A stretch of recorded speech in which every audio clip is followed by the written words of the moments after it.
देखिए बच्चों, आज आप लोग पढ़ेंगे लाभ और हानि।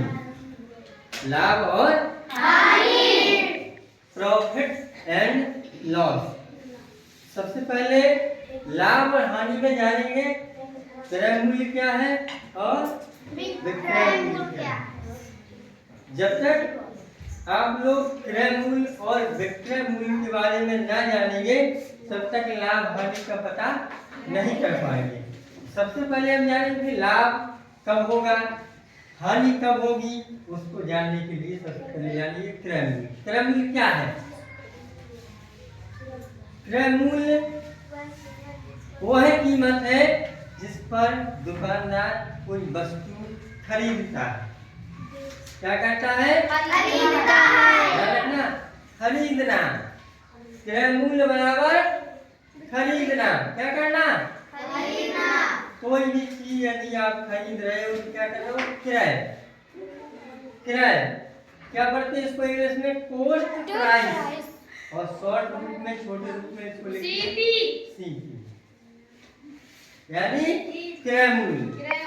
दूसरा है अपना क्या? विक्रय मूल्य। विक्रय का मतलब होता है क्या? बेचना। वह कीमत जिस पर दुकानदार कोई वस्तु बेचता है। क्या होगा? विक्रय मूल्य। क्या होगा? विक्रय मूल्य। देखिए, बेचना मतलब विक्रय मूल्य, बेचना मतलब विक्रय मूल्य।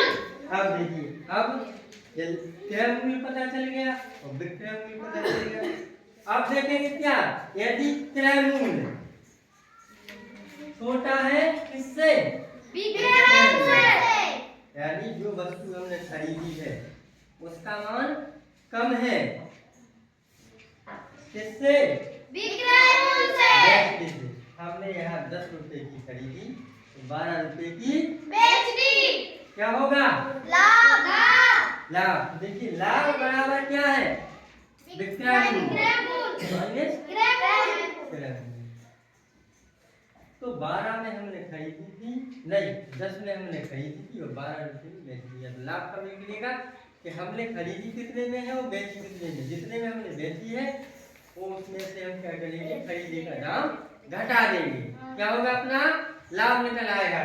तो यदि क्या है, क्रय मूल्य बड़ा है, क्रय मूल्य बड़ा है तो विक्रय मूल्य छोटा है, क्या होगा? हानि। क्या होगा? हानि। हमने कोई चीज 8 रुपए में खरीदी और 6 रुपए में बेच दी, क्या होगा? हानि। अब देखना, लाभ और हानि। देखो, हानि बराबर क्या हो गया? क्रय मूल्य। हमने खरीदी, विक्रय मूल्य हमने क्या किया? अब ये सारी पद्धति, लाभ यानी क्रय मूल्य हुआ, विक्रय मूल्य हुआ और अपना लाभ हुआ, और हानि हुई। ये सब कब निकलेगी? जब क्या लिखा नीचे? लाभ हानि हमेशा क्रय मूल्य पर ज्ञात किए जाते हैं। क्रय मूल्य हमको, जब तक हम किसी वस्तु का क्रय मूल्य ही नहीं जान पाएंगे हम कैसे पता कर पाएंगे कि हमको लाभ है कि हानि। सबसे पहले हमको उस वस्तु का क्रय मूल्य पता होना चाहिए कि हमने उसको कितने में खरीदा है। जब खरीदेगा हमको पता चल गया तब तो हम उसको बता पाएंगे कि हमने 8 में खरीदा तो 10 में बेचा। तो जब हमने 10 में बेचा तो 2 रुपए का हमको लाभ हो गया। 8 में खरीद के यदि हमने उसको 5 में बेच दिया तो 3 रुपए की हानि हो गई। तो हमेशा ध्यान रखना, लाभ और हानि हमेशा क्रय मूल्य पर ही ज्ञात किए जाते हैं। नोट कर लो।